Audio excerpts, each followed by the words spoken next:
Halo pemirsa, perkenalkan saya Yusri Bakhtiar. Saya adalah peserta GT6 Paper dari MIL Ekamas Fortuna Malang. Pada kali ini saya akan memberikan tutorial untuk membuat diagram menggunakan aplikasi Minitab 18.1. Jenis-jenis diagram yang saya maksud adalah yang pertama, bar chart atau diagram batang, kemudian ada line chart atau diagram garis, kemudian ada histogram, dan yang terakhir adalah Pareto. Untuk membuat diagram pada aplikasi Minitab, saya menggunakan Minitab 18 di sini. Pertama, kita buka dulu program Minitabnya. Di sini saya sudah memiliki contoh data yang digunakan untuk membuat bar chart. Bar chart biasa dipakai untuk membandingkan jumlah atau frekuensi dari beberapa variabel. Di sini untuk frekuensinya saya umpamakan adalah frekuensi dari kayu yang diberikan oleh beberapa atau yang disuplai oleh beberapa supplier. Nah, suppliernya di sini adalah variabelnya tersebut. Ada supplier A, B, dan C. Untuk membuat diagram atau bar chart di Minitab ini cukup mudah. Pertama, setelah kita memiliki datanya ini, kita pilih toolbar graph yang di atas, kita klik, lalu pilih bar chart. Untuk bar tulisannya saya pilih a function of a variable. Untuk bentuk bar chartnya bebas. Di sini ada beberapa pilihan di sini. Dan saya akan memilih yang simple saja. Kemudian klik OK. Nah, di sini fungsi yang saya pakai pada bar chartnya adalah fungsi min atau rata-rata dari beberapa supplier tersebut. Untuk graf variabelnya, kita klik dulu di kotak graf variabel, lalu kita pilih kayu dengan double klik.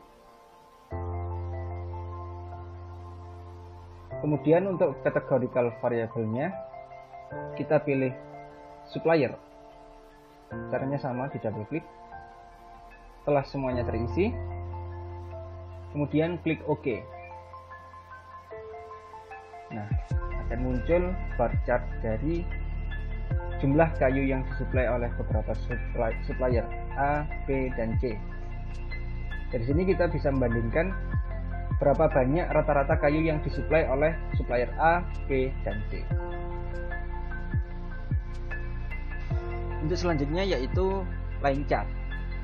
Line chart ini biasa dipakai untuk menggambarkan jumlah data pada beberapa periode tertentu. Entah itu dalam 1 bulan atau dalam 1 tahun, dalam suatu waktu tertentu.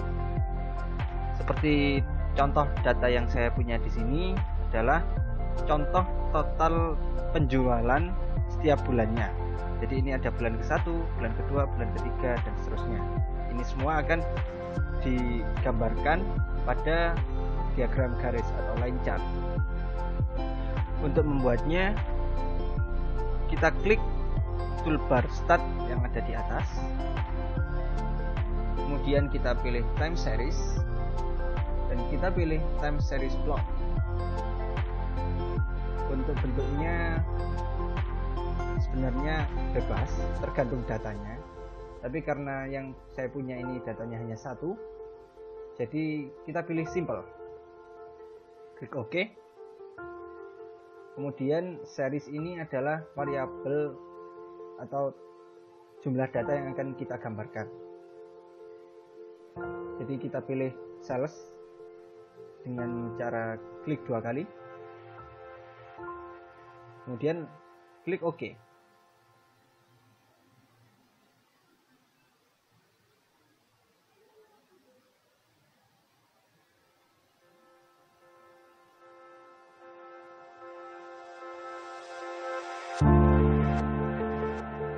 Nah, muncul diagramnya seperti ini.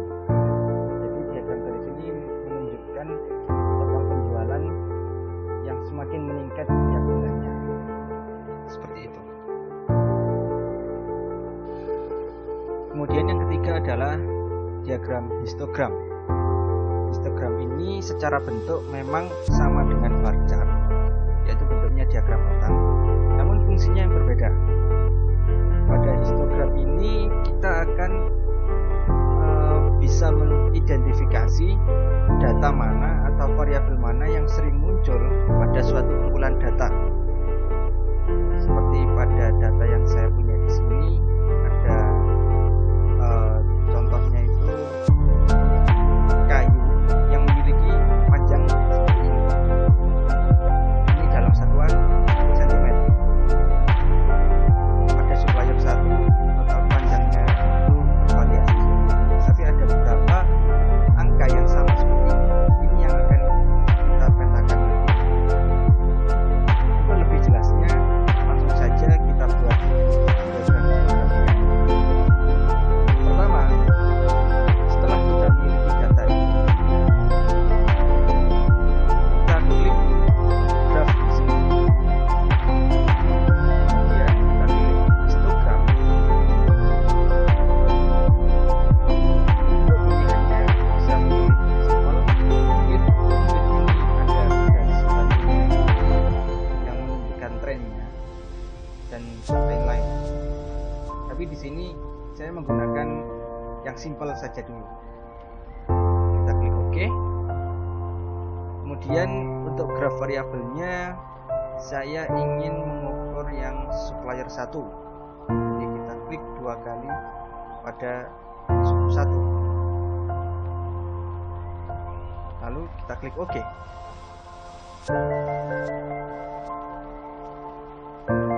Kemudian muncul histogram seperti ini. Ini adalah angka-angka panjangnya dari suatu kayu tersebut, dan sumbu Y-nya di sini menunjukkan frekuensinya, frekuensi dari angka-angka tersebut. Dari sini kita bisa melihat bahwa dari supplier 1 panjang kayunya yang paling banyak itu adalah 599,5. Jika bentuk histogramnya tinggi di tengah seperti ini, bisa dikatakan bahwa data-data tersebut normal. Normal dalam artian datanya adalah rata, distribusi datanya merata. Namun jika ada dua puncak atau lebih, berarti kalau di sini kayunya, panjang kayunya itu cenderung tidak merata. Seperti itu. Kemudian yang terakhir adalah diagram Pareto. Diagram Pareto ini secara bentuk sama dengan diagram batang dan histogram. Jadi bentuknya itu juga diagram batang. Namun fungsinya berbeda lagi dari dua diagram tadi. Fungsi dari diagram Pareto ini adalah untuk menunjukkan masalah mana yang paling banyak terjadi di lapangan. Jadi pada diagram Pareto nanti, diagram batangnya itu akan diurutkan pada jumlah masalah yang paling banyak. Untuk lebih jelasnya langsung saja kita coba. Jadi di sini saya punya contoh data komplain pelanggan handphone.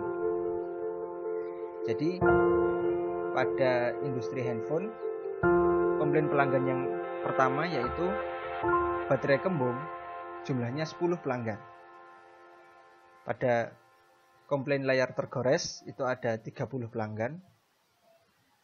Yang touchscreen-nya rusak itu ada 2. Kemudian yang ada bintik hitam pada LCD HP-nya ada 18. Kemudian yang layarnya pecah ada 40 pelanggan. Yang tidak ada kartu garansinya pada kotak HP-nya itu ada 5 pelanggan. Dan yang terakhir yang memiliki chargernya rusak itu ada 4 pelanggan. Memang kalau datanya sedikit seperti ini kita langsung bisa menunjuk, wah yang paling banyak ini yang 2 terbanyak ada di layar pecah dan layar tergores. Memang, namun pada jumlah data yang banyak, ribuan bahkan puluhan ribu, kita akan susah untuk mengidentifikasi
frekuensinya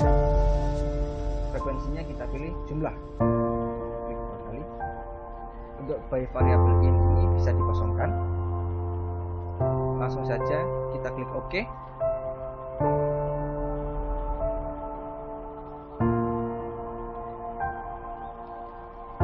Nah, muncul diagram Pareto yang seperti ini. Inilah bentuk dari diagram Pareto. Layar pecah yang memiliki frekuensi paling besar, paling banyak, ditempatkan di awal. Kemudian yang kedua layar tergores, yang terbanyak kedua adalah layar tergores, dan seterusnya, semakin menurun seperti ini.